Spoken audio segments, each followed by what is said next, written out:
ప్రభు అయిన యేసు క్రీస్తు అతి శ్రేష్టమైన నామాన్ని బట్టి ఈ ప్రార్థన గుడికి వచ్చిన మీకందరికీ హృదయపూర్వకమైన వందనాలు. దేవుని మహాకృపను బట్టి మంచి వాతావరణం దేవుడిచ్చాడు. సాయంకాలం పడిన వర్షాన్ని బట్టి ఇక ఆగిపోయిద్దామనే సందర్భం కూడా కనబడింది. కానీ కొంతమంది అయినా యేసయ్య సన్నిధిలో కూడి చేరి దేవుని నామాన్ని మహిమపరచడానికి దేవుడు సహాయం చేశాడు. వర్షం పడింది కాబట్టి గ్రౌండ్లో భయంకరమైన నీళ్లు ఆగాల్సింది. ఏమాత్రం నీళ్ళు ఆగకుండా ప్రశాంతంగా చక్కగా కొంత సమయమైనా ఉండడానికి మంచిగా దేవుడు అనుకూలపరిచాడు. అందుకు రెండు చేతులు పైకి ఒకసారి చక్కగా బిగ్గరగా స్తోత్రం చెల్లిద్దాం. శబ్దం గట్టిగా. దేవునికి మహిమ కలుగును గాక. దేవుని వాక్యం వింటున్నప్పుడు మీరు అటు ఇటు తిరగకూడదు. కొద్ది సమయమైనా దేవుని వాక్యం వినాలి. ఇంచుమించు నేను కొద్దిసేపే చెప్తాను, ఒక హాఫ్ అన్ అవర్. రేపటి దినమున వాతావరణం బాగుంటుంది కాబట్టి మంచిగా చక్కగా వాక్యం చెప్పుకోనికి పాటలు పాడడానికి అవకాశంగా ఉంటుంది. అందుకని అరగంట సేపు అయినా మీరు లేచిపోవటము, అటు ఇటు తిరగటము, మాట్లాడుకోవటము అలా ఉండకూడదు. దేవుని వాక్యం చాలా మంచిది. బైబిల్ సెలవిస్తుంది, వినటం వలన విశ్వాసము కలుగుతుంది. దేవుని వాక్యాన్ని వింటే విశ్వాసం కలుగుతుంది. అది చాలా బలమైంది. బైబిల్లో ఒక చిన్న వాక్యాన్ని మీకు గుర్తు చేస్తాను. పరిశుద్ధ గ్రంథము నుండి యెషయా గ్రంథం. బైబిల్ తెచ్చిన వాళ్ళంతా చక్కగా తెరిచి చూడండి. యెషయా గ్రంథం 41వ అధ్యాయం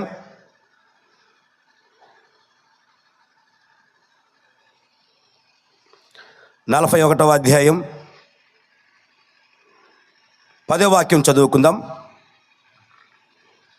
చదవగలుగుతారు మీరు ఎవరన్నా? చదవండి అక్క.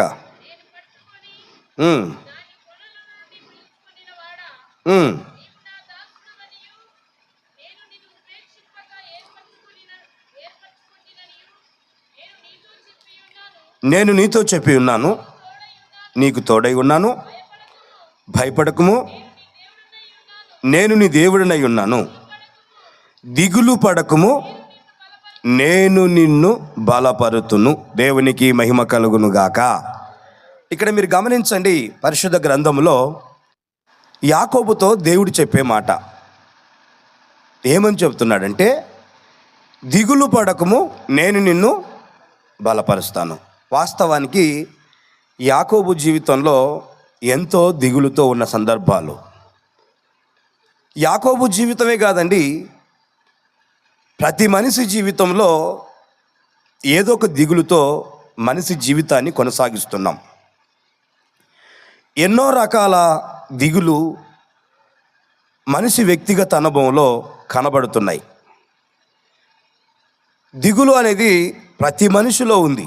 సరే, మీరు ఇక్కడ కూర్చొని ఉన్నారు, దేవుని వాక్యం వింటున్నారు, మాకు ఏ దిగులు లేదు పాస్టర్ గారు అన్న వాళ్ళు ఉంటే ఎవరన్నా కుడి చేయి పైకి తెల్లు చెప్పండి. వాస్తవానికి అందరికీ దిగులు ఉంది. అందుకే ప్రభు దిగులు పడకము, నేను నిన్ను బలపరుస్తాను. భూమి మీద పుట్టిన ప్రతి ఒక్కరి జీవితంలో ఏదొక దిగులుతో మనిషి కొనసాగుతూ ఉన్నాడు. మన ప్రభు అయిన యేసుక్రీస్తుకున్న అనుభవం ఏంటంటే, దిగులు పడుతున్న వారిని చూసి బలపరచాలని, వారి పట్ల దేవుని కార్యము చేయాలని దేవుని సంకల్పం, దేవుని ఉద్దేశం. ఒక్కొక్క కుటుంబాన్ని గురించి తెలుసుకుంటే ఎన్నో రకాల దిగులులు ఉన్నాయి. ఎన్నో సందర్భాల దిగులుతో ఉన్న సందర్భాలు ఉన్నాయి. నిజంగా ఈ మాటలు వింటున్న మీ జీవితంలో కానీ, ఈ మాటలు ప్రకటిస్తున్న నా జీవితంలో కానీ ఎన్నో దిగులు అండి. దిగులు పనని మానవుడు లేనే లేడు. వాస్తవానికి సరిగ్గా 4:30 సందర్భాల్లో గిద్దలూరు ప్రాంతంలో భయంకరమైన వర్షం పడింది. వర్షం పడితే ఇక మనసులో ఒకటే దిగులు. పిల్లలందరూ వచ్చేసారు, ఏం చేయలేని పరిస్థితి. గాలి, వర్షం, చిన్న వర్షమా కాదు, ప్రతి మనిషిలో ఒక దిగులు ఉంది. దిగులు పడని వాళ్ళు ఎవరున్నారు? నిజమేనండి. నిజంగా కొంతమందికి ఉన్న దిగులు, రకరకాల దిగులు, కొన్ని చెప్పుకోదగిన అనుభవాలు కొన్ని ఉంటాయండి. ప్రతి కుటుంబాల్లో ఉన్నాయి. చిన్నప్పటి నుంచి సరిగ్గా అమ్మాయి పుట్టిందో లేదో, 3 నెలలు వచ్చాయి లేదో, పుట్టినప్పటి నుంచి నీకు ఆడిపిల్ల పుట్టిందిరా జాగ్రత్తగా ఉండు, నీకు ఆడిపిల్ల పుట్టిందిరా జాగ్రత్తగా ఉండు అంటే ఇదే దిగులేనా మనిషికి? ఇంకా చూశారండి? అంటే రకరకాల మనిషి జీవితంలో దిగులు పడుతున్న సందర్భాలు ఎన్నో ఉన్నాయి. దిగులు పడిన వాళ్ళు ఎవరున్నారండి? కానీ యాకోబు జీవితంలో కూడా చాలా దిగులు పడిన సందర్భాలు ఉన్నాయి.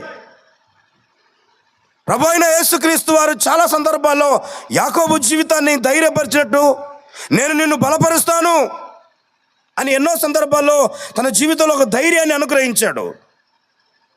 అందుకే నా ప్రియమైన దేవుని బిడ్డలారా, యాకోబు జీవితంలో ఒకటని చెప్పలేమండి, ఎన్నో సందర్భాలు దిగులుతో దీక్షతో ఉన్న అనుభవాలు ఉన్నాయి. బాగా మీరు గమనించాలి. యాకోబు జీవితంలో దేవుడు చెప్పసక్యం కాని ఆశీర్వాదాన్ని ఇచ్చాడు. ఏ కొరత లేదు, ఏ తక్కువ లేదు. యాకోబును దేవుడు ఆశీర్వదించాడు, దీవించాడు. పిల్లల సంతానం పరంగా చూద్దామా? 12 మంది క్రికెట్ టీం ఇంట్లో ఉన్నారు, ఏమాత్రం భయమే లేదు. 12 మంది కుటుంబం అండి. సరే, భార్యల పరంగా చూద్దామా? 2 భార్యలు. బైబిల్ అన్నమాట. అంటే ఏ తక్కువ లేనే లేదు, అన్ని విధాలుగా దేవుడు అతను ఆశీర్వదించాడు.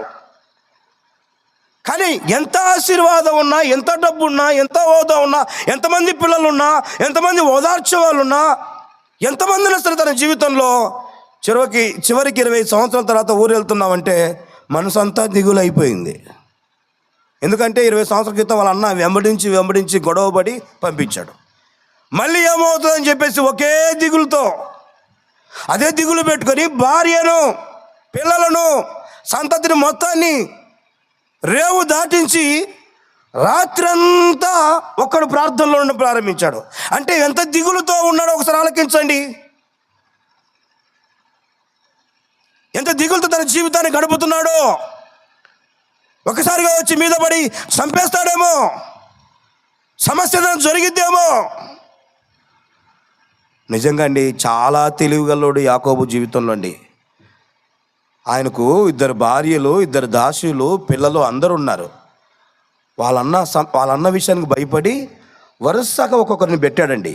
ఒకవేళ పొర్రపాటును కూడా జబ్బు కలదని చంపాడనుకో రాహేలు ఉంటుంది.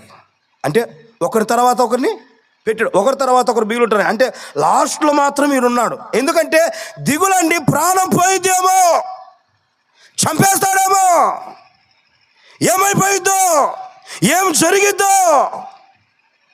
దిగులుతోనే తన జీవితాన్ని గడిపిన దినాలు ఎన్నో సందర్భాలు ఉన్నాయి. 1, 2 కాదండి. మనిషి జీవితంలో ఎన్నో సందర్భాలు యాకోబు జీవితంలో దిగులు పడ్డాడు.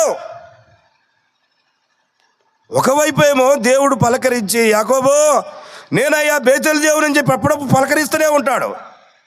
పలకరించి మాట్లాడుతున్నప్పుడు మాత్రం సరే అలాగే అంటాడు. కానీ కొన్ని సందర్భాల్లో దేవుని ఎద్దుకు వెళ్ళి ఆ ముక్కుబడి చెల్లించలేని సందర్భాలు, చేయలేని సందర్భాలు. యాకోబు జీవితంలో దేవునికి చక్కగా ముక్కుకున్నాడు, నేను ఇది చెల్లిస్తాను, తినడానికి ఆహారం, కట్టుకోవడానికి వస్త్రాలు, ఈ అనుభవం నాకు కావాలి, తిరిగి వచ్చిన వరకు మీరు నాకు తోడై ఉండాలి అని చాలా చక్కగా దేవునితో ఒక ముక్కుబడి చేసుకున్నాడు. కానీ దేవుడు ఏంటంటే ముక్కుబడి నెరవేర్చాలని చెప్పి చాలా సందర్భాలు మాట్లాడాడు. దేవుడు మరొక చోటికి వెళ్ళమంటే, మరొక పని చేయమంటే మరొక పని చేస్తాడు. మీరు బాగా గమనించాలి. అందుకే యాకోబు జీవితంలో కొన్ని సందర్భాలు నష్టపోయిన సందర్భాలు కూడా ఉన్నాయి. ఎందుకంటే చేయవలసిన మార్గంలో వెళ్ళకుండా మరొక మార్గంలో వెళ్ళటం కూడా తప్పేనండి. మరొక ప్రాంతానికి వెళ్తే వాళ్ళ కుమార్తె ఊరంతా చాలా బాగుంది, మొత్తం చూసేస్తాను పోయిందంట. ఏముందంట? ఊరంతా చాలా చక్కగా బాగుంది, ఊరు మొత్తం చూస్తాను పోయిందంట. పోయింది, శుభ్రంగా వచ్చిందా? అక్కడే తన జీవితం పతనం అయిపోయింది. ఎందుకంటే కారణం ఏంటంటే తన జీవితంలో దేవుని చేసుకున్న కొన్ని ఒడంబడికలు నెరవేర్చలేదు. అంతేకాదండి, కన్న బిడ్డలండి నరహంతకులో మారిపోయారు. ఒకవైపు సమాధానంగా మాట్లాడుతున్నాడు, ఒకవైపు నెమ్మదిగా మాట్లాడుతున్నాడు. వీళ్ళు వెళ్ళిపోయి నరహంతకులుగా మారిపోయి యాకోబు జీవితంలో బాధ కలిగించిన వ్యక్తులుగా ఎంతో దిగులు చెందాడు. వాళ్ళు అంత జనం ఉన్నారు, నాకు ఏ జనం ఉన్నారు, వాళ్ళు వచ్చి మీద పడితే నా జీవితం ఏంటి, నా బ్రతికేంటి అని ఎంత దిగులు అండి. నిజంగా ప్రాణం మీదకి వస్తే ఎవరికైనా దిగులే. ఆమె ఏం చెప్పండి గట్టిగా. నిజంగా మీ మధ్యకి అలా పాము వచ్చిందనుకో, మీరు వెళ్ళిపోతారా? కూర్చుంటారా? చేత పట్టుకొని సంకలు పెట్టుకుంటారా? చెప్పండి. అలా వచ్చిందనుకో, మొత్తానికి చల్లగా ఉంది, అబ్బా ప్రశాంతంగా ఉందని, ఎక్కడికి పోయినా వెళ్తులేదు, ఇక్కడే వెళ్తులేదు, వచ్చిందనుకో ఏం చేస్తారు? ప్రాణ భయంతో పరుగులు తీస్తారు మొత్తానికి. కానీ ప్రాణం అంటే మీకైనా, ఈ మాటలు బోధించే నాకైనా, ప్రతి ఒక్కరికి కూడా భయమే. యాకోబు జీవితంలో అలా భయపడిపోయిన దినాలు ఎన్నో ఉన్నాయండి. కానీ దేవుడు అంటాడు, భయపడకుము, నేను నిన్ను బలపరుస్తాను. దేవునికి మహిమ కలుగును గాక. ఈ రాత్రి నిశ్చయంగా యేసయ్య ద్వారా బలపరచబడాలన్న వాళ్ళు మీ కుడి చేయి పైకెత్తి బిగరగాళ్ళు చెప్పండి. మీరు అనుకున్నట్టుగా యేసయ్య చక్కగా బలపరచుడు గాక. మీ జీవితంలో గొప్ప కార్యాలు యేసయ్య చేయును గాక. యేసయ్య నిజంగా చాలామంది జీవితంలో, యాకోబు జీవితాన్ని కదండి, చాలామంది జీవితంలో వారి కన్నీళ్ళ మధ్యలో ఉంటే బలపరిచినట్టుగా, వారి దుఃఖంలో ఉంటే బలపరిచినట్టుగా చాలా సందర్భాలు యేసయ్యను గూర్చిన అనుభవాలు మనం చూస్తున్నామండి. కొన్ని సందర్భాల్లో వాళ్ళు అడిగి దేవుని చెంత పొందుకున్న అనుభవాలు ఉన్నాయి. కొందరు మాత్రం దిగులు చెంతతో ఉన్న సందర్భాలు దేవుడే పోయి వారితో కనబడి వారిని ఆదరించి బలపరిచిన ఉద్దేశాలు ఉన్నాయి. బాగా గమనించండి నా మాట. యాకోబు సంగతి పక్కన పెట్టండి. అబ్రహాము గుడారం వాకిట చాలా దిగులుతో కూర్చొని ఉన్నాడు. భయంకరమైన దిగులు. ఏమిటయ్యా ఆయనకు దిగులు అంటే, ఆస్తిపరంగా ఏ తక్కువ లేదు, ఏ కొదవ లేదు, కానీ సంతానము లేదు. సంతానం లేని వ్యక్తిగా చాలా బాధపడుతూ ఉన్నాడు. దిగులుతో గుడారం వాకిట కూర్చున్నాడు. ఇప్పుడు ఎవరైనా కూర్చుండే వాళ్ళు ఇంట్లో బెడ్రూమ్లో కూర్చుంటారు, లేక నడింట్లో హాల్లో చక్కగా కూర్చేసుకుని కూర్చుంటారు. ఈయన ఎక్కడ కూర్చున్నాడు? గుడారం వాకిట కూర్చున్నారు. మీరు గమనించండి, చాలామంది ఎక్కువగా దిగులతో బాధతో ఉన్న వాళ్ళు ఎవరు పలకరిస్తారా, ఎవరు ధైర్యపరుస్తారా, ఎవరు ఓదార్స్తారా అని చెప్పేసి నలుగురు కనబడలాగా చక్కగా కూర్చుంటారు. నా ప్రియమైన దేవుని బిడ్డలు మీరు గమనించండి, ఎంత యాక్షనో కొంతమంది జీవితంలో అండి. కొంతమంది జీవితంలో అలాగే ఉంటారు. ఇక్కడ సంగతి నాకు తెలియదు, కానీ నేను బెంగళూరు ప్రాంతంలో సేవ చేశాను. బాగా వినండి, బెంగళూరు ప్రాంతంలో సేవ చేశాను. పొరపాటున ఈ సిగ్నల్ దగ్గర కొంచెం బండ్లన్నీ ఆపితే అడుక్కుండే వాళ్ళు ఉంటారండి. కుర్రోళ్ళే, ముసలోళ్ళే బాగా అడుక్కుండే వాళ్ళు ఉంటారు. ఆ బైక్ హ్యాండిల్ ఉంటే కొంచెం టచ్ అయింది అనుకో, వెంటనే బొర్లబడి అట్లా యాక్షన్ చేసి కోమాలోకి వెళ్ళిపోయాడు చూపిస్తారు. అందరూ చుట్టుపక్కలంతా పోగైపోయి, రేయ్ కోమాలోకి వెళ్ళిపోయింది. ఇంచుమించు ₹1,00,000 ఇస్తే ఏమి బాగా అయిపోతుంది. ₹1,00,000 ఇస్తావా, కేసు పెట్టాలా? వాళ్ళు ఏం చేస్తారు? పోతే పోయినాయినా ఎంతో కొంత అంత ఇయ్యలేమయ్యా, 50,000 ఇస్తామయ్యా అని 50,000 ఇచ్చిన తర్వాత హాస్పిటల్కి పోతే వీళ్ళకు డాక్టర్ కూడా కమిట్మెంట్. మళ్ళీ మీరు గమనించారండి, మళ్ళీ ఏమైందంటే చాలా సీరియస్గా ఉంది, చాలా కష్టంగా ఉంది, బ్రతకొచ్చు బతకకపోవచ్చు. మీరు గమనించాలండి, మనిషి జీవితంలో భయపించే వాళ్ళు ఎంతోమంది ఉన్నారండి. భయపడే వ్యక్తి ఉంటే భయపించే వాళ్ళు ఎంతోమంది ఉన్నారు. యాకోబు జీవితాలు అలా చేసుకునే కదా భయపడి ఎంత నష్టపోయాడండి. భయపడి ఆస్తులు మొత్తం అన్నకి ఇచ్చేశాడు, భయపడి ఎన్నో కోల్పోయాడు. మనిషి జీవితంలో భయపడకూడదు, ధైర్యంగా ఉండాలి. మన ప్రభు అయిన యేసుక్రీస్తు దిగులు పడకుండా ధైర్యంగా ఉండగలిగితే మనల్ని బలపరిచే దేవుడు మన పక్షంలో ఉన్నాడు. ఎంతోమంది మనం దిగులు చెందుతూ ఉన్న సందర్భాల్లో మనం ఆదరించే వాళ్ళు లేకపోవచ్చు, కానీ నన్ను సృష్టించిన దేవుడు ఉన్నాడే, మన కుటుంబాలను ఆదరించునుగాక, మన కుటుంబాలను బలపరచునుగాక, ఆయన ద్వారా బలపరిచే భాగ్యము దేవుడు మనకు అందించునుగాక. అందుకే నా ప్రియమైన దేవుని బిడ్డలారా, ఈ రాత్రి మన ప్రభు అయిన యేసుక్రీస్తు మనలందరినీ బలపరచాలని ఉద్దేశం కలిగి ఉన్నాడు. యేసయ్య బలపరిస్తే మనం బలపరచబడతాం, ఆయన వల్ల బలం పొందగలుగుతాం. ఆయన బలపరిస్తే ఆత్మ సంబంధంగా జీవించగలుగుతాం. మనిషి జీవితంలో కొన్ని మేలులు పొందగలుగుతామండి. అందుకనే మీరు బాగా గమనించాల్సిన విషయం, యేసయ్య గనక బలపరిస్తే చాలా దీవెనలు మనం పొందుకుంటామండి. ఎంతోమందిని బైబిల్లో ఎన్ని కుటుంబాలండి దిక్కు తోచని పరిస్థితుల్లో చావే మరణం అనుకున్న సందర్భాల్లో ఎంతమందిని దేవుడు బలపరచలేదండి. బైబిల్ మనం చూస్తే అబ్రహాముతో ఉన్న ఆగర్ను చూస్తే ఇంట్లో నుంచి వెళ్ళిపోయి దిక్కు దశ లేక ఇంకెవరున్నారు నాకంటూ భయంకరమైన పరిస్థితుల్లో ఉన్నప్పుడు అలాంటి సందర్భాల్లో దేవుడు వెళ్ళిపోయి ఆ ఆగర్తో మాట్లాడి, ఎక్కడి నుంచి వస్తున్నావమ్మా, ఎక్కడికి వెళ్తున్నావు, ఎంత చక్కగా దేవుడు మాట్లాడు అంటే ఆ దిగులను చూసి, ఆ బాధను చూసి, ఆ కష్టాలను చూసి మన దేవుడు ప్రత్యక్షమై చక్కగా మాట్లాడతాడు. ఎప్పుడైతే యేసయ్య మాట్లాడో ఆమె మనసు మారిపోయింది, ఆమె తలం మారిపోయింది. అంతకుముందు బహుశా శారమ్మతో భయంకరమైన గొడవలు పడిండొచ్చు. ఎందుకంటే మాట్లాడే మాటలను బట్టి, కఠినమైన ఉద్దేశాన్ని బట్టి గొడవలు పడే అవకాశం ఉండొచ్చు. కానీ దేవుడు మాట్లాడిన తర్వాత తిన్నగా ఇంటికి వెళ్ళిపోయింది. ఏ సందర్భంలో గొడవ పెట్టింది కానీ తెలియనే. ఎందుకంటే ఒక వ్యక్తి జీవితంలో దేవుడు మాట్లాడితే స్థితిగతులు మారిపోతాయండి. దేవుడు మాట్లాడి బలపరిస్తే ఆత్మీయ జీవితం కొనసాగటం మరొక మలుపు తిప్పబడుతుందండి. ఏ వ్యక్తి జీవితంలో సరే దేవుడు మాట్లాడిన అనుభవాలు ఉంటే కనుక కుటుంబాలు మారిపోతాయి. ఒకప్పుడున్న కఠినం వేరండి, ఒకప్పుడున్న పరిస్థితి వేరండి. ఆఖరి జీవితంలో మార్పు చెందింది. ఎందుకంటే దేవుడు ఏం చెప్పాడంటే, బలపరిచి ధైర్యపరిచి నిన్ను గొప్ప సంతానంగా నేను చేస్తాను, తిరిగెళ్ళు, నా మాటను వెనక్కి తిరిగెళ్ళు. దేవుని మాట వినగలిగిందండి. దేవుని మాట వింది కాబట్టి తన జీవితంలో ఒక ఆశ్చర్యం జరిగింది. అందుకే ఈరోజు ఆ సంతతిని దేవుడు ఎంతగా ఆశీర్వదించాడండి, ఎంతగా దేవుడు దీవించాడని గల కారణం ఏంటంటే, దేవుడు బలపరిచే కుటుంబాలు దీవెనకరంగా ఉండునుగాక, దేవుడు బలపరిచే కుటుంబాలు ఆశీర్వాదకరంగా ఉండునుగాక. అందుకే ప్రతి వ్యక్తి జీవితంలో దేవుడు బలపరచగలుగుతాడు. ఈ మనుషులు ఉన్నారే, మనుషులు బలపరచలేకపోవచ్చు, మనుషులు అధైర్యపరుస్తారు, మనుషులు కొంగదీస్తారు, ఎన్నో రకాలుగా మనుషులు చూడగలుగుతారు. ప్రభువైన యేసుక్రీస్తున్నారే మనిషి జీవితాన్ని బలపరిచి ఆత్మ సంబంధంగా మనిషి జీవితంలో నడిపింపజేస్తాడు. అందుకే ఆ దేవుని వైపు చూస్తూ ఆత్మ సంబంధంగా మనం బలపరచబడాలి. అందుకే యాకోబు జీవితంలో దేవుడు ఆయన్ను బలపరిచాడు. యాకోబును బలపరిచిన దేవుడు ఈరోజు మనల్ని బలపరిచే దేవుడుగా మన మధ్యలో ఉన్నాడు. ఆయన బలపరిచే అనుభవాల్లో మన కుటుంబ వ్యవస్థ కానీ, మన వ్యక్తిగత జీవితంలో కానీ మనం ఉండాలండి. బైబిల్లో మీకు 1-2 విషయాలు మీకు గుర్తు చేస్తాను, తొందరగానే ముగిస్తాను. బిగ్గరగా చేతుల పైకి తెల్లలు చెప్పండి, సంతోషంగా చెప్పండి, మరొకసారి చెప్పండి. దేవుడు మిమ్మల్ని అందరినీ ఆశీర్వదించును గాక, దేవుడు మిమ్మల్ని అందరినీ బలపరచును గాక, దేవుడు మీ పట్ల గొప్ప కార్యం చేయును గాక. నిజంగా దేవుడు ఎవరిని బలపరుస్తారంటే, దేవుని దృష్టికి మాత్రం ఎంతటి వ్యక్తి అయినా, ఎలాంటి అనుభవంలో ఉన్నా, నా వైపు మీరు బాగా చూడాలి.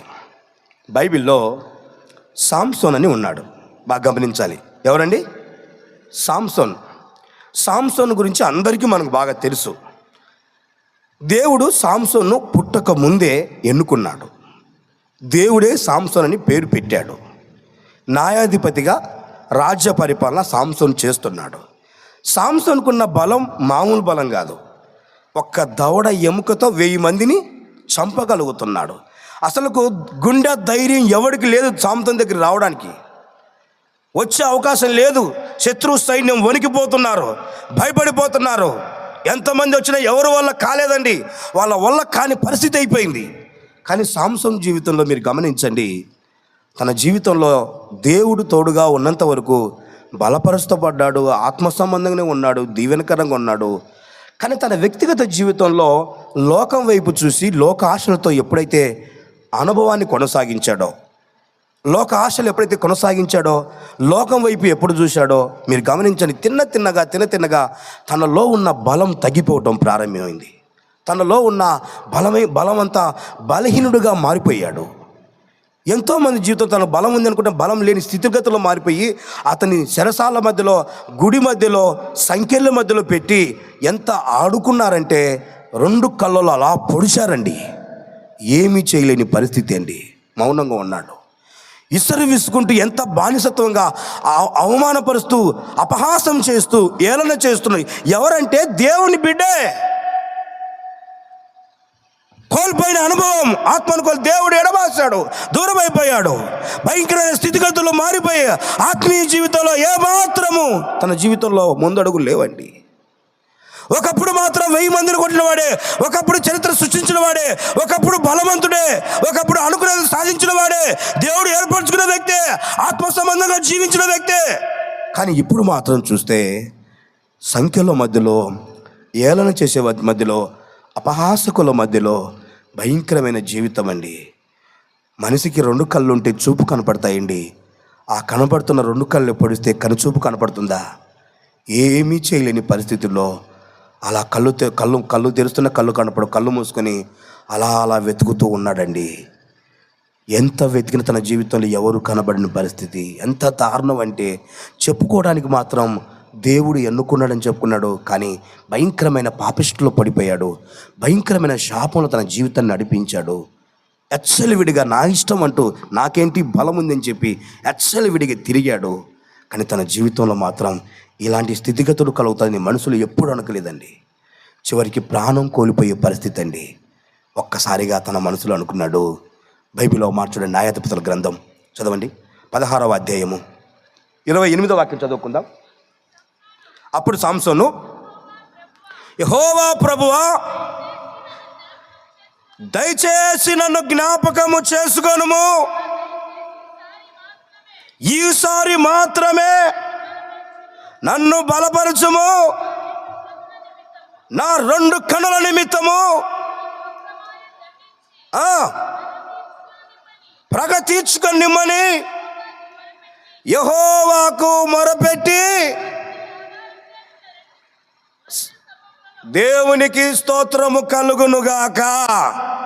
గట్టిగా ఆమేన్ చెప్పండి, చేతులు పైకెత్తి చెప్పండి, హల్లెలూయా. మీరు గమనించండి, ఈసారి మాత్రమే నన్ను జ్ఞాపకం చేసుకోనగా దేవుడు వెంటనే బలపరిచాడు. వాక్యం సెలవిస్తుంది. దేవుడు బలపరిచి, దేవుడు బలాన్నిచ్చి, చూడండి, కళ్ళు కనపడకపోయినా సహకరించే వాళ్ళని చేయి పట్టుకొచ్చి 2 గుళ్ళ మధ్యలో అలా పట్టిస్తే ఒక చేత ఒక స్తంభాన్ని దేవుడు బలం అనుగ్రహించండి. దేవుడు బలపరిచే వ్యక్తిగా ఈ ఒక్కసారి మాత్రమే, అంటే ఎన్నోసార్లు తప్పు మార్గంలో ఉన్నాడు, ఎన్నోసార్లు తొలగిపోయాడు, కానీ ఈ ఒక్కసారి మాత్రం బలపరచయ్యా అని దేవుడికి మొరపెట్టడం ప్రారంభించాడు. మనిషి జీవితంలో ఎన్నోసార్లు వెనుకబడిపోయిన అనుభవం అండి, ఎన్నోసార్లు కుంగిపోయిన అనుభవం అండి, ఎన్నోసార్లు పాపంలో పడిపోయిన బుద్ధి జీవితం అని మనిషిది. కానీ దేవుడు ఏమంటాడంటే, ఈ ఒక్కసారి నన్ను బలపరచని దేవునికి మొరపెడంటే ప్రార్థన చేయగలిగితే బైబిల్ సెలవిస్తుంది, ఎవరైతే ప్రార్థన చేయగలుగుతారో ప్రార్థన చేయగలిగిన వారందరినీ యేసయ్య బలపరచునుగాక. ఈ రాత్రి మనం అందరం దేవుని సన్నిధికి కూర్చున్నాం, దేవుని సన్నిధిలో ఉన్నాం. ఎప్పుడైతే మనం ప్రార్థన చేయటం ప్రారంభిస్తామో, ఏ విషయమైనా దేవునికి ప్రార్థన చేయగలుగుతామో, గతంలో బలహీనమేమో, గతంలో ప్రార్థన చేయలేకపోతున్నామేమో, గతంలో ఎప్పుడు పోట్లాడే బుద్ధి ఉందేమో, గతంలో ఎప్పుడు మనిషికి పగ తీర్చుకునే బుద్ధి ఉందేమో, కానీ ఎప్పుడైతే ప్రార్థన చేయడం ప్రారంభమవుతుందో దేవుని బలపరచబడటం, ఆత్మీయ జీవితం అనేది ప్రారంభమవుతుంది. ఎందుకంటే దేవుడు బలపరిచిన ఒక వ్యక్తి జీవితంలో ఆ వ్యక్తి అనుభవాలు వేరు, ఆ వ్యక్తి కుటుంబాలు వేరు. దేవుడు బలపరిచిన ఆత్మ సంబంధంగా ఉంటుంది. అందుకే తన జీవితంలో ఇంతకు ముందు మాత్రం భయంకరంగా చంపేవాడు, పరిచేవాడు, అవన్నీ పోయినాయి. కానీ దయచేసి బలపరచయ్యా, బలపరచు అంటే దేవుడు బలపరిస్తే ఒక వ్యక్తి జీవితంలో ఆశ్చర్యమైన కార్యాలు జరిగించునుగాక, అద్భుతాలు ప్రభు జరిగించునుగాక.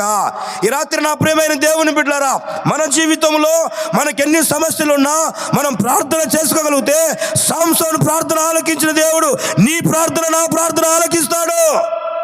ప్రార్థన తోసివేసే దేవుడు కాదు. ఎలాంటి వ్యక్తివైనా, ఎంత తాగుబోతువైనా, ఎన్నిసార్లు తాగి పడిపోయిన స్థితిలో ఉన్నా, ఎంత లోక సంబంధంగా జీవించినా, కానీ మన యేసయ్య గుణం ఏంటంటే ప్రార్థన చేస్తే చాలు క్షమించే గుణం యేసయ్యలో ఉంది. మనకున్న మనసు ఏంటంటే తాగుబోతుని చూసి అలంత దూరం వెళ్ళిపోతాం, లోక వేసను చూసి అలంత దూరం వెళ్ళిపోతాం. కానీ యేసయ్యకున్న గుణం ఏంటంటే వారిని ప్రేమిస్తాడు, వారిని క్షమిస్తాడు, వారి ఆత్మ సంబంధంగా నడిపిస్తాడు. యేసయ్య అది కాదండి. ఒక సహోదరి పట్టబడితే ఊర్లో వాళ్ళందరూ కలిసి రాళ్ళు విసురుకుంటా వస్తున్నారంట. ఎంత బాధకర విషయం అండి. ఏమైంది విషయం అంటే, ఆమె పాపముతో పట్టబడింది. ఈవిడ ఇలాంటి సహోదరి ఊరిలో ఉండకూడదు, అందుకే మేము ఊరంతా ఒకటైపోయి ఈమెను రాళ్ళతో కొట్టి తరిమేద్దాం అనుకున్నారంట. గమనించండి, యేసయ్య అలా కూర్చొని ఆవిడతో అలా మాట్లాడి నెమ్మదిగా ఉండి వచ్చిన అందరితో, బోధకుడా నువ్వే న్యాయం తీర్చాలి. ఈవిడ భయంకరమైన పాపంతో పట్టబడి ఉన్నది. ఈవిడ జీవితంలో మా గ్రామానంతా పతనం చేస్తుంది. మా పిల్లలందరూ పాడైపోతున్నారు. నువ్వే న్యాయం తీర్చాలి, నువ్వే చెప్పాలి. కారణం ఏంటంటే కనుక ప్రభు అన్నాడు, ఏమైందంటే పాపము చేత పట్టబడింది. దేని చేత అండి? పాపము చేత పట్టబడింది. ప్రభు అన్నాడు, సరే మీలో ఎవరైనా పాపం చేయకపోతే రాయి తీసుకుని ఆమెను విసరండి. మీలో ఎవరైనా పాపము చేయకపోతే, కనబడుతుంది మాత్రం ఆవిడ ఒకతే, కానీ ప్రతి ఒక్కడు పాపిష్టి మనసులోనే ఉన్నాడు, పాపిష్టి జీవితంలోనే ఉన్నాడు, పాపిష్టి స్థలంలోనే ఉన్నాడు. ఎవరికి ధైర్యం లేదు, ఎవరు రాయి విసరలేకపోతున్నారు. కారణం ఏంటంటే ప్రతి ఒక్కడు పాపముతో కమిట్ అయిపోయాడు, పాపిష్టి జీవితం కొనసాగిస్తూనే ఉన్నాడు. ఈరోజు నా ప్రియమైన దేవుని బిడ్డలారా, కానీ యేసయ్య గుణం అలాంటిది కాదు. ఎంత ఘోర పాపునైనా యేసయ్య క్షమించును గాక.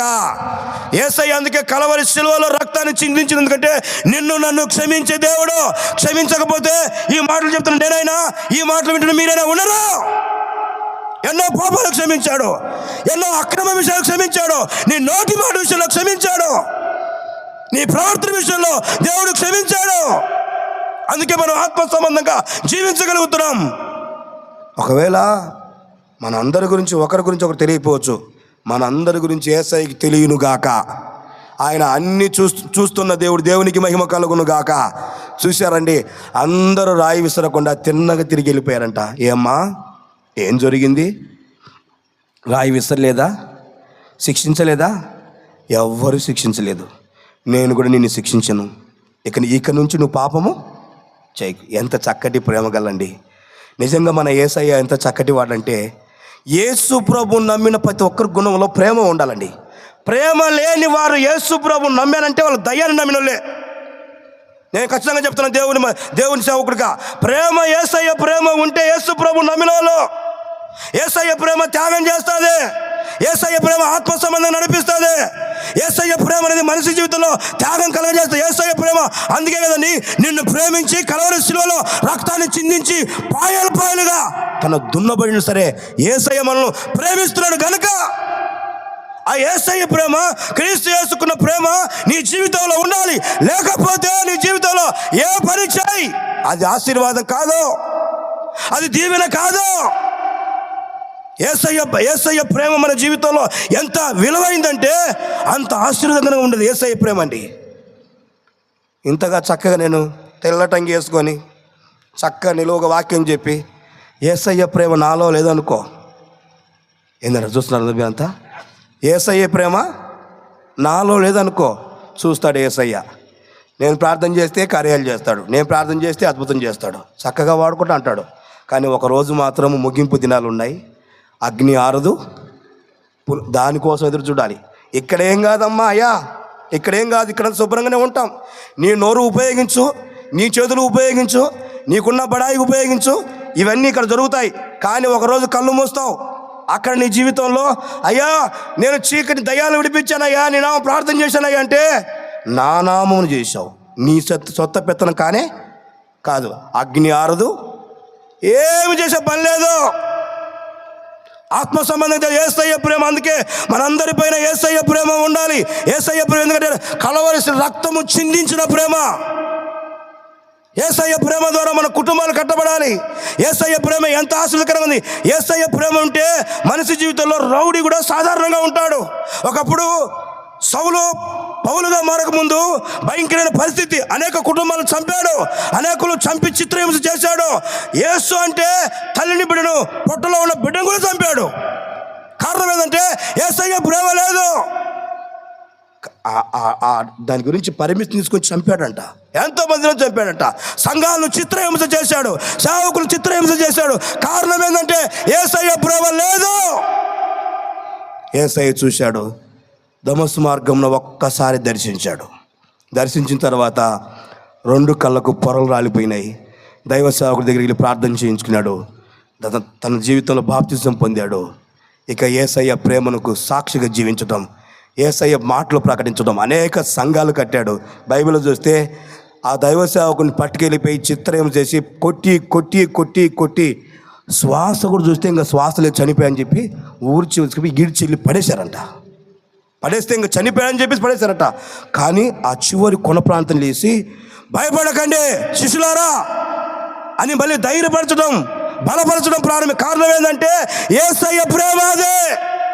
అనేకులు చిత్రహింస చేసిన వాడే, అనేకులు చంపినాడే ఇప్పుడు కొట్టబడుతున్నాడు, కొట్టించుకుంటున్నాడు, తల వంచుతున్నాడు. ఎందుకంటే యేసయ్య ప్రేమ అదే. యేసయ్య ప్రేమ ఒకప్పుడు అనుభవం వేరు, ఇప్పుడు యేసయ్య ప్రేమ పొందుకున్న అనుభవం వేరు. యేసయ్య ప్రేమ అనేది మనిషి జీవితంలో సాక్షిగా నడిపించబడుతుందండి. యేసయ్య ప్రేమ త్యాగం చేసి, భయంకరమైన త్యాగం చేసి ఆత్మ సంబంధంగా యేసు వైపే చూడగలుగుతాడు. దేవునికి మహిమ కలుగును గాక. నేను మీకు అందరు చెప్పేది ఏంటంటే యేసయ్య మనల్ని బలపరచును గాక. ఆమెను చెప్పండి గట్టిగా. యేసయ్య బలపరిస్తే యేసయ్య ప్రేమే మన జీవితంలో ఉండును గాక. యేసయ్య ప్రేమతో మన కుటుంబాలు నడిపించును గాక. యేసయ్య ప్రేమతో మన కుటుంబాలు ఆఖరి శ్వాస వరకు నడిపించును గాక. దగ్గరగా ఆమెను చెప్పండి గట్టిగా. నిద్ర వచ్చే వాళ్ళంతా గట్టిగా లేవు చెప్పండి. ఎవరికి రాలేదు, ఇంకో గంట అయినా ఏం పర్లేదా? దేవుడు మిమ్మల్ని అందరినీ దీవించును గాక. ఎందుకంటే రేపటి దినం కూడా ఉంది కాబట్టి మనం త్వరగా వెళ్ళాలి. ప్రభువైన యేసుక్రీస్తున్న మట్టి మీరందరూ ప్రేమతో వచ్చారు, చీకటిగా ఉన్న రెడీ అయిపోయి స్థలానికి వచ్చారు. నిజంగా మీ కుటుంబాలను యేసయ్య దీవించును గాక. యాకోబు జీవితంలో ఎన్నో విషయాల్లో బలపరచాడండి. ఇదిగో ఈ మాటలుంటున్న మన జీవితంలో కూడా ప్రతి విషయంలో దేవుడు బలపరచాలని ఆశపడుతూ ఉన్నాడు. సాంసన్ చూసారా, మరణపు స్థితిలోకి వచ్చింది. అలాంటి సందర్భంలో కూడా దేవుడు బలపరిచి ఎంత బలాన్ని దయచేశాడండి. మన యేసయ్య చక్కటి ప్రేమగల దేవుడు అండి. మనల్ని బలపరచాలని, మన కుటుంబంలో ఆత్మ సంబంధం ఉంచాలని. అందుకే ఏ దిగులు మనకొద్దు. ఆమెను చెప్పండి గట్టిగా. దిగులన్నీ యేసయ్య కొట్టివేయునుగాక, యేసయ్య సహాయం చేయునుగాక. దిగులు పడాల్సిన అవసరమేమి. కొంతమందికి ఇంకా దిగులు ఏం తెలుసా, ఇప్పుడున్న వర్షం వచ్చుదేమో మళ్ళీ. కొంతమందికి దిగులు వర్షం వచ్చినా మళ్ళీ లేయాల్సిన అవసరం లేదు. ఆమెను చెప్పండి గట్టిగా. మళ్ళీ ఇంటికి వెళ్ళిపోయి రెడీ అయిపోండి. ఆమెను చెప్పండి గట్టిగా. వస్తే రాని ఏమైంది, చల్లగా ఎంత బాగుంటుందండి. ఎక్కడికెక్కడ స్విమ్మింగ్ పూల్ పోయి వాటర్లోకి వెళ్ళి మునిగే కంటే వర్షమే వచ్చి మనం తడుపుతుంటే ఎంత బాగుంటుంది. ఇంకా చూస్తారు మీరంతా. భయంకరమైన ఎండాకాలం కదా అది.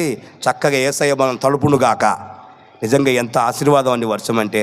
జంతువులు ఎంత సంతోషపడతాయండి, పక్షులు ఎంత సంతోషపడతాయండి. తినడానికి తిండి లేక, తాగడానికి వాటర్ లేక ఎంత అల్లాడిపోతున్నాయండి నిజంగా. అందుకే దేవుడు అంట వాటిని ఎక్కువ గమనిస్తున్నాడు. వాటికి సమృద్ధి దాహం. ఆమెను చెప్పండి గట్టిగా. ఎక్కడ తక్కువ లేదు. అంతా పచ్చగా ఉంటే అవి సంతోషంగా ఉండును గాక. మనుషుల కోసమే కాదండి, జంతువుల కోసమే దేవుడు వర్షం కురిపించును గాక. అందుకే వాటిని దేవుడు గమనిస్తూ ఉంటాడు. వాటిని గమనించి ఇలాంటి కార్యాలు చేస్తూ ఉంటాడు. అకస్మాత్తుగా వర్షం వచ్చింది, వస్తుంది. ఎందుకు రాదండి? దేవుని తెలుసండి. ఎప్పుడు వర్షం ఇవ్వాలో ఎప్పుడు ఆయనకి తెలుసండి. అందుకే నా ప్రియమైన దేవుని బిడ్డలారా, కొన్ని విషయాల్లో మనం ఏ విషయం దిగులు పడద్దు. దిగులన్నీ యేసయ్య కొట్టివేయును గాక. మన పట్ల యేసయ్య అనేకమైన కార్యాలు చేయును గాక, అనేకమైన అద్భుతాలు చేయును గాక. మరొక చిన్న వాక్యం మీకు చదివి ముగిస్తే నేను పరిశుద్ధ గ్రంథంలో చూడండి. అపోస్తుల కార్యం 3వ అధ్యాయం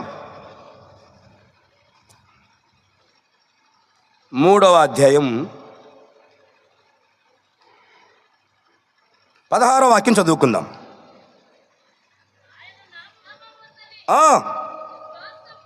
విశ్వాస మూలముగా ఆయన నామమే మీరు చూచి ఎరిగి ఉన్నా వీనిని బలపరచెను. దేవునికి స్తోత్రము కలుగును గాక.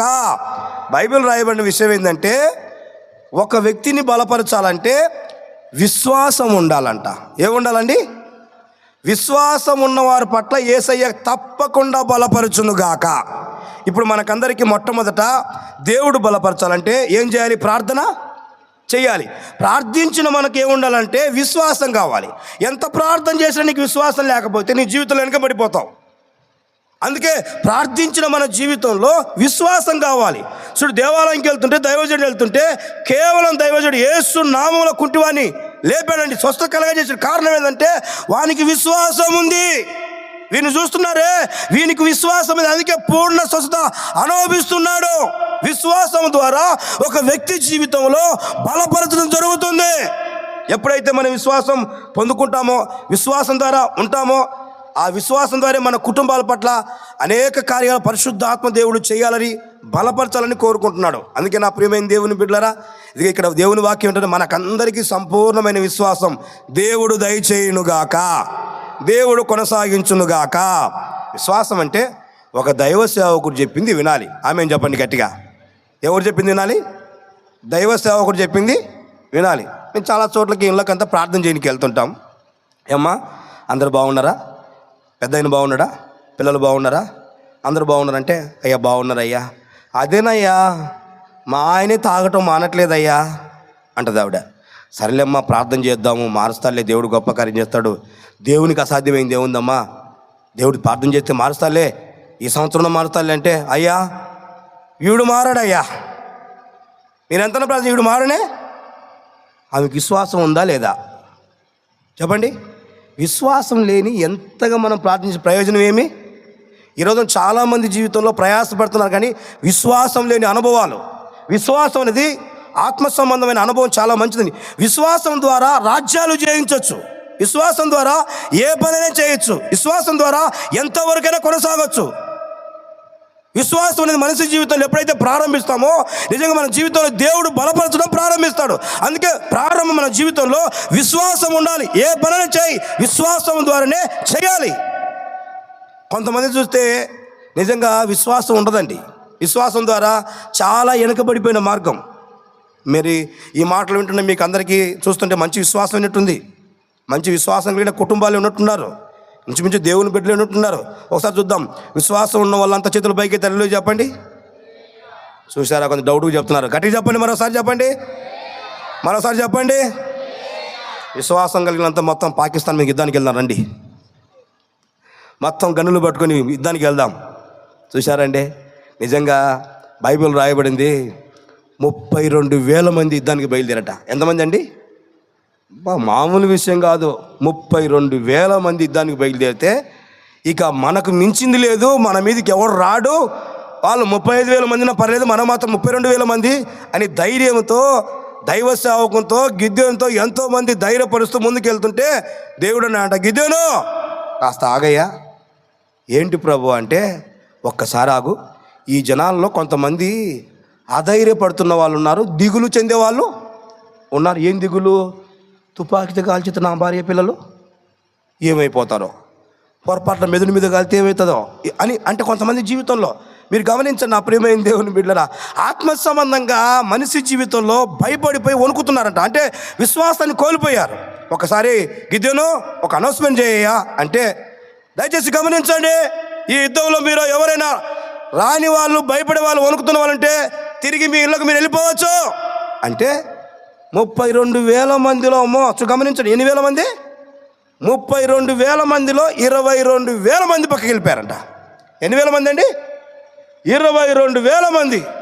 అప్పుడేమో గన్ను తుపాకీ పట్టుకొని కాల్తా పొడుతా వచ్చినాడు, మొత్తం వణుకుతో వెళ్ళిపోయాడు మొత్తం. చూశారండి, కొంతమంది జీవితంలో అంతేనండి. నిజంగా 22,000 మంది వెళ్ళిపోతే 10,000 మంది అనుకున్నట. అంత అవిశ్వాసం వీళ్ళ జీవితాలు, భయపడి వణికిపోతున్నారు. ఇట్టటోళ్ళు మనతో వచ్చే వేస్ట్ అనుకున్నట. బాగా ధైర్యంగా ముందుకెళ్తున్నారట. యుద్ధం యెహోవాదే, ఇక భయపడాల్సిన అవసరం లేదు, ధైర్యంగా ముందుకెళ్తున్నారట. 10,000 మంది వెళ్తూ ఉంటే ప్రభు మళ్ళీ గిద్యోను ఆగయ్యా అన్నాడంట. ఏంటి ప్రభు అంటే, ఇప్పుడు కూడా ఇంకొక అనౌన్స్మెంట్ చేయ. ఏంటి అనౌన్స్మెంట్ అంటే, బాగా గమనించాలి. అదిగో ఆ చెరువు ఉంది కదా, చెరువు దగ్గరికి వెళ్ళి అందరూ నీళ్లు తాగమని చెప్పయ్యా. ఏం తాగాలంట? చెరువు లేదమ్మా అంబోరంలో. ఎక్కడ? ఊరికి ఒక చెరువు ఉంటుంది కదా, ఉందా లేదా? ఏంటో మరి చూస్తున్నారు మీరంతా. ఊరికి ఒక చెరువు ఉంటుంది కదా, ఎక్కడైనా ఊరికి ఒక చెరువు ఉంటుంది. ఆ చెరువు దగ్గరికి పోయి అందరు నీళ్ళు తాగండి అని చెప్తే నీళ్లు తాగమని చెప్పాడు, అనౌన్స్మెంట్ చేశారు. అందరు నీళ్ళు తాగండి అంటే ఎవరికి వాళ్ళు చెరువులోకి వెళ్ళిపోయి నీళ్లు తాగుతుంటా. గిద్యోను ఏం చేస్తున్నారయ్యా? అయ్యా నీళ్లు తాగుతున్నారయ్యా. నీళ్లు తాగి అందరినీ గమనిస్తున్నావా? బాగా చూడండి అంట. గమనిస్తున్నాయా. కొందరేమో కుక్క గతికినట్టు గతుకుతున్నారంట. ఎట్లా అండి? మీకు తెలుసా? కుక్కతో పొరపాటున తాగనే కుక్క తాగుతుంది నీళ్ళు, తాగిద్దా నాకిద్దా? కుక్కగా తినట్టు గతుకుతున్నారు కొందరేమో, కొందరు మాత్రము దోసుడితో అందుకొని శుభ్రంగా తాగుతున్నారా అన్నాడంట ప్రభు గిద్యోను. కుక్క గతికిన వాళ్ళంతా ఒకవైపు ఉంచు, దోసుడితో తాగిన వాళ్ళంతా ఒకవైపు ఉంచు. కుక్క గతికిన బ్యాచ్ ఎంతమంది అంటే మీరు నమ్మాలండి, 9700 మంది. ఎంతమంది అండి?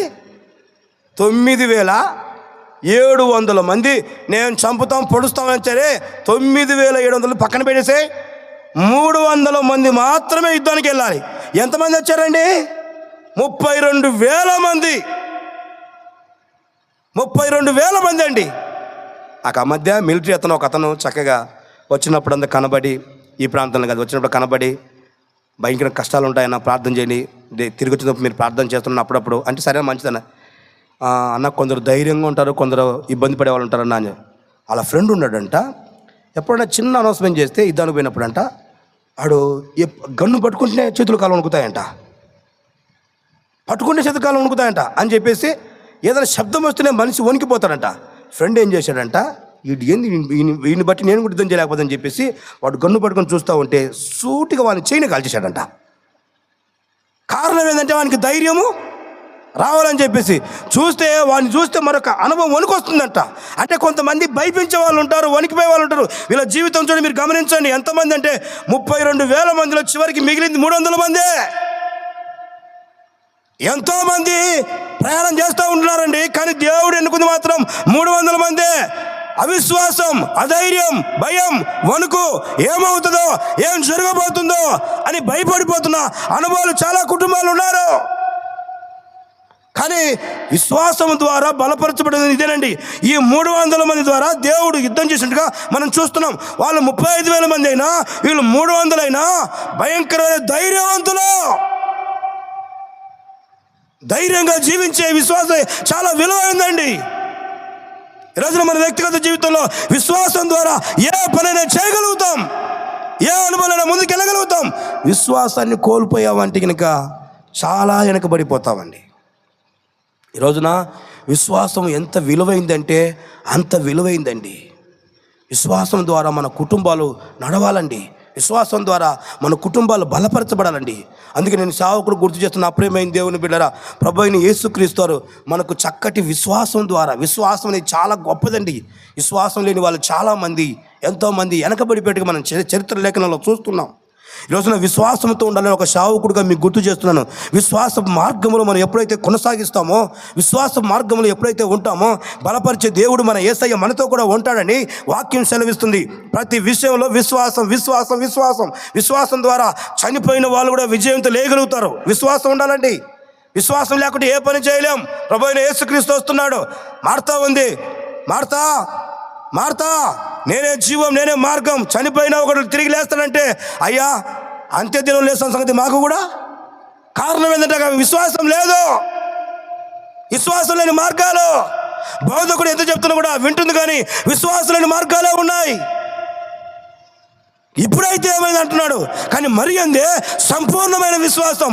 ఈ బోధకుడు వస్తానని చెప్పగానే పరిగెత్తుకుంటూ వెళ్ళి యేసయ్య పాదాలు పట్టుకొని కన్నీరు గార్చడం ప్రారంభించిందండి. విశ్వాసం లేని మరిగిందే ఎప్పుడో యేసయ్యను చూసింది, కానీ అలాంటి అనుభవాలు లేవు. ఆమెకున్న విశ్వాసం వేరు. అందుకే యేసయ్య పాదాలు పట్టుకొని కన్నీరు కార్చి యేసయ్యకి పరిచయం చేయడం ప్రారంభించింది. సంపూర్ణమైన విశ్వాసం. అందుకే ఆ విశ్వాసం కలిగి ఉంది కాబట్టి లాజరు లేపబడ్డాడు. యేసయ్య యందు విశ్వాసం కలిగి ఉంటే ఏదైనా మన జీవితంలో గొప్ప కార్యాలు చూడగలుగుతాం. దేవునికి అసాధ్యమైంది ఏది కూడా లేదు. కేవలం విశ్వాసం ద్వారా మనం పునాది వేసుకోవాలి. ఈ రోజున విశ్వాసం లేని వారు ఎంతోమంది జీవితంలో, ఒక్కరుగా రెండుగా ఎంతోమంది జీవితంలో అండి. అందుకని నా ప్రియమైన దేవుని బిడ్డలారా, నేను దేవుని సేవకుడిగా మీకు గుర్తు చేస్తున్నాను. చక్కటి విశ్వాసం దేవుడు మన కుటుంబాలన్నీ బలపరచును గాక. ఆమేన్ చెప్పండి గట్టిగా, సంతోషంగా చెప్పండి హల్లెలూయా. మరోసారి చెప్పండి గట్టిగా హల్లెలూయా. విశ్వాసం ద్వారా ఏ పని చేస్తే ఆ పని సఫలమగును గాక. మీరు కూడా కేవలం విశ్వాసం ద్వారా పని చేయండి.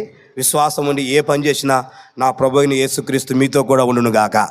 ఎంత విశ్వాసం తెలుసా? గుమ్మడికాయ అంత విశ్వాసం కాదు. ఎంత విశ్వాసం అండి?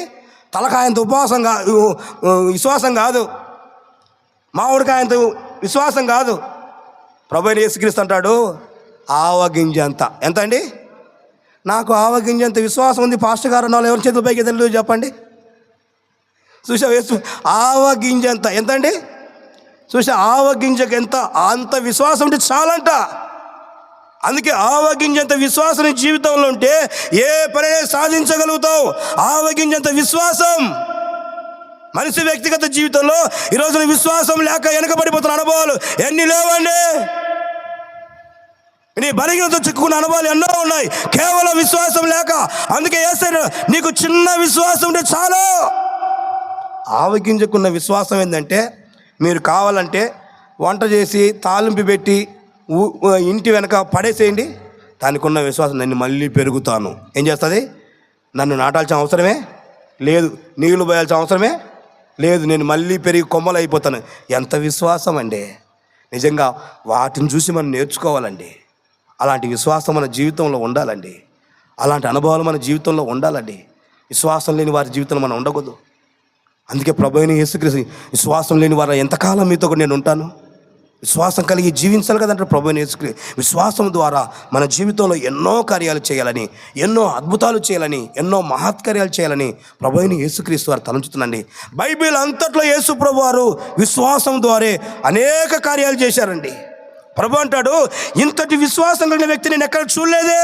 కారణం ఏంటంటే అంతటి విశ్వాసం ఉంది. మాట మాత్రం సెలవివ్వు, ఇంట్లోకి రావాల్సిన అవసరం లేదు. మాట మాత్రం సెలవిమ్ము. ఎంత విశ్వాసం అండి!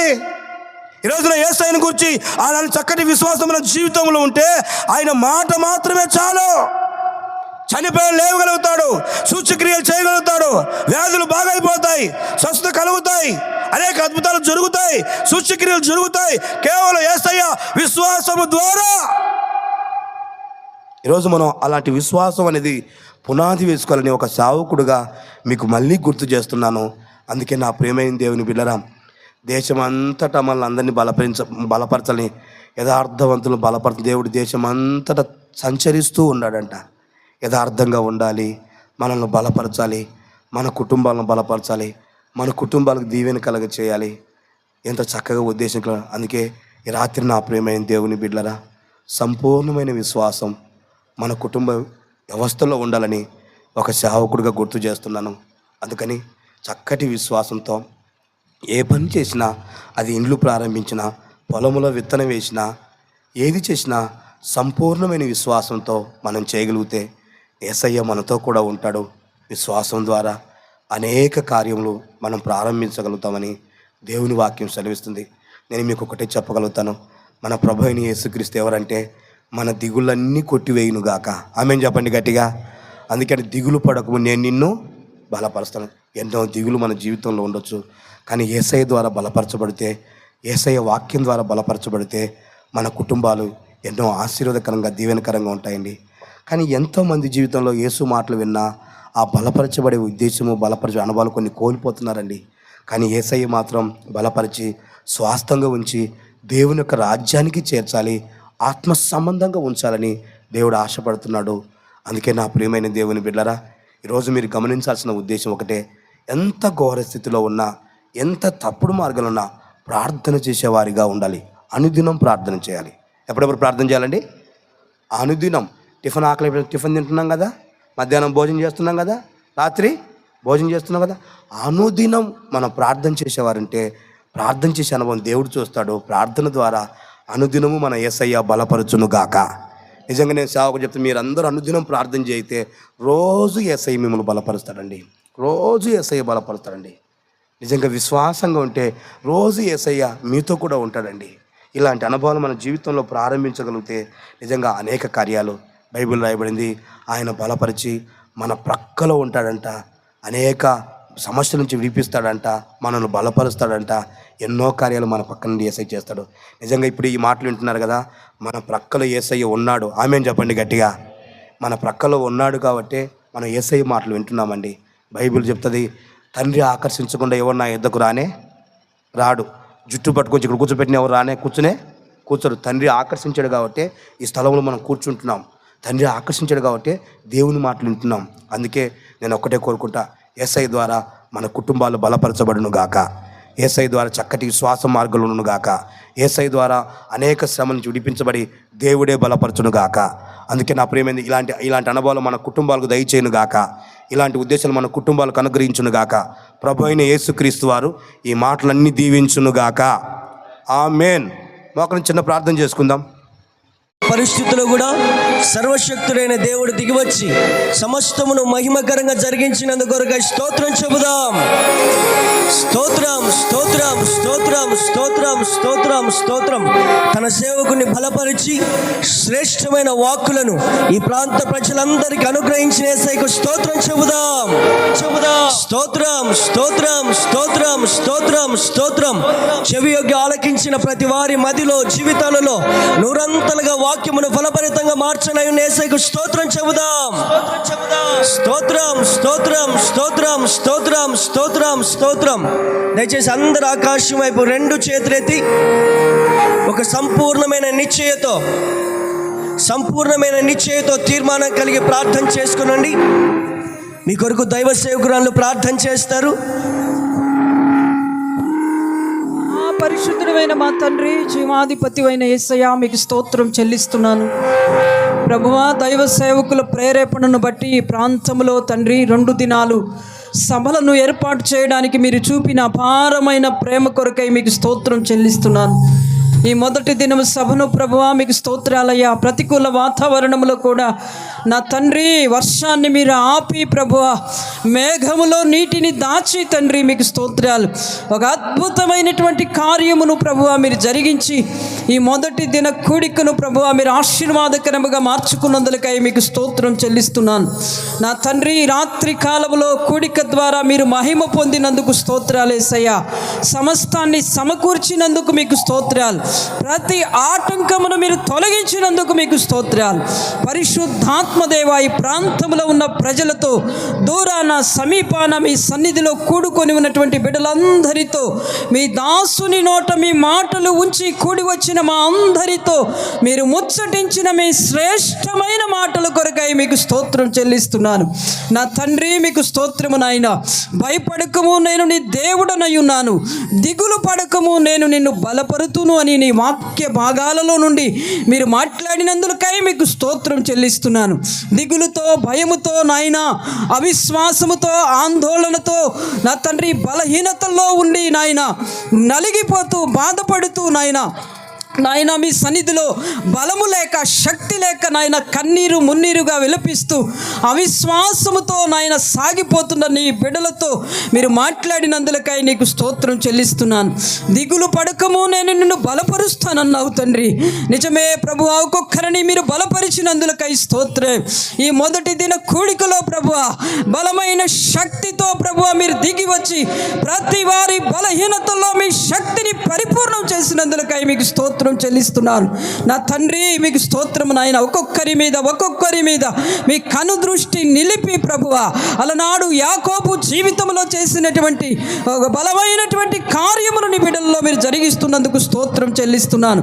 అలనాడు బలవంతుడైనటువంటి శాంసోన్ని ప్రభువా అయ్యా అనేక సందర్భాల్లో బలహీన పడినప్పటికీ నా తండ్రి అతడు మీ సన్నిధిలో నాయనా ఒక్కసారి నన్ను బలపరచు అని ప్రార్థించినప్పుడు అతని ప్రార్థన మీరు ఆలకించి అతన్ని బలపరిచి ప్రభువా అద్భుతమైనటువంటి కార్యమును జరిగించిన దేవుడవు తండ్రి. నిజమే, ఎవరైతే మీ సన్నిధిలో మొరపెట్టి ప్రార్థించుకుంటారో నాయన వారి సంఖ్యలన్నీ విడిపోయినట్లుగా, వారి బంధకాలలో నుంచి విడుదల పొందినట్లుగా మీ శాశ్వతమైన కృప ఒక్కొక్కరి మీద మీరు కుమ్మరించమని వేడుకొనుచున్నాను. పరిశుద్ధాత్మ దేవ, మీ సహాయము ద్వారా ప్రాకారములను దాటగలిగిన శక్తిని మా బిడ్డలకు దయచేయండి. విశ్వాసమును నాయన గణపరచండి అయ్యా. ఒక్కొక్కరిలో నా తండ్రి అవిశ్వాసము చోటు చేసుకొనక అలనాడు తండ్రి విశ్వాసముతో మీ వైపు చూస్తున్నటువంటి నీ బిడ్డలను మీరు కనికరించి ప్రభువా వారి విశ్వాసాన్ని బలపరిచి తండ్రి వారికి స్వస్థతను మీరు అనుగ్రహించినటువంటి దేవుడు. ఎవరు వ్యాధి బలహీనతలతో నలిగిపోతూ కృంగిపోతూ ఉన్నారు, ఈ రాత్రి కాల సమయంలో ఒక్కొక్కరిని మీరు బలపరిచినందులకై స్తోత్రం. వ్యాధి బలహీనతలన్నిటిలో నుంచి గొప్ప విడుదల కలుగు చేసినందులకై మీకు స్తోత్రం స్తోత్రము నాయన. ఒక్కొక్కరిని మీరు బలపరిచినందుకు స్తోత్రం. మీ శక్తి చేత నాయన విశ్వాసము ద్వారా ఎన్నో గొప్ప కార్యాలు మీ కొరకు జరిగించినట్లుగా కృప చూపమని ప్రార్థిస్తున్నాను. నా తండ్రి, ఈ ప్రాంతంలో నీ బిడ్డలందరూ కూడుకొని ఉంటుండగా ఎవరు ఏ సమస్యతో ఈ ప్రాంగణంలో కూడుకొని ఉన్నారో నా తండ్రి, వారందరి జీవితాల్లో అద్భుత ఆశ్చర్య కార్యాలు మీరు జరిగించి వారి దిగులు విచారణ కొట్టివేసి ప్రభువా నీ గొప్ప సంతోషమును ధైర్యమును ఒక్కొక్కరికి మీరు అనుగ్రహిస్తున్నందుకు స్తోత్రం. మీ బలముతో శక్తితో మీరు నింపినందుకు మీకు స్తోత్రాలు చెల్లిస్తున్నాను నాయనా. ఈ కూడికను ఆశీర్వాదకరంగా జరిగించారు. మీ దాసుని కూడా మీరు బలపరిచారు తండ్రి. మీ దాసుని ఇంకను మీరు అభిషేకించి మీరు వాడుకొనమని వేడుకొనుచున్నాను. రేపటి దినం కూడికను కూడా ఆశీర్వాదకరంగా జరిగించండి. మంచి వాతావరణం దయచేయండి. అనేక మంది ప్రజలను వేలవేసి మీరు నడిపించమని వేడుకొనుచున్నాను. మాకు కాదు నాయనా, మీకే మహిమ కలుగునట్లుగా సమస్త విషయాల్లో మీరే ముందుండి జరిగించమని వేడుకొనుచున్నాను. ఇంతవరకు మీ సన్నిధి కాంతి మా మీద ఉదయింపచేసినందులకై స్తోత్రం. భారం వహించి కూడికను జరిగించినందులకై స్తోత్రం. మీరు త్వరగా రాబోతూ ఉన్నారు ప్రభువా. మేమంతా సంపూర్ణముగా పరిశుద్ధపరచబడి మీ రాజ్య వారసులుగా మార్చబడినట్లు సహాయము చేసి మహిమను పొందమని నజరేయుడైన యేసు నామములో ప్రార్థించి అడిగి వేడుకొనుచున్నాను తండ్రి. ఆమేన్. తండ్రి అయిన దేవుని ప్రేమ, మన ప్రభు అయిన యేసు క్రీస్తు వారి కృప, పరిశుద్ధాత్మ దేవుని యొక్క సన్నిధి సముఖం మనకును సకల కోటి పరిశుద్ధులకును తీర్మానించి ప్రార్థించిన ప్రతి వారికి నిత్యము ఆయన తోడై ఉండునుగాక. గట్టిగా చెప్తాం ఆమేన్. హల్లెలూయా, హల్లెలూయా.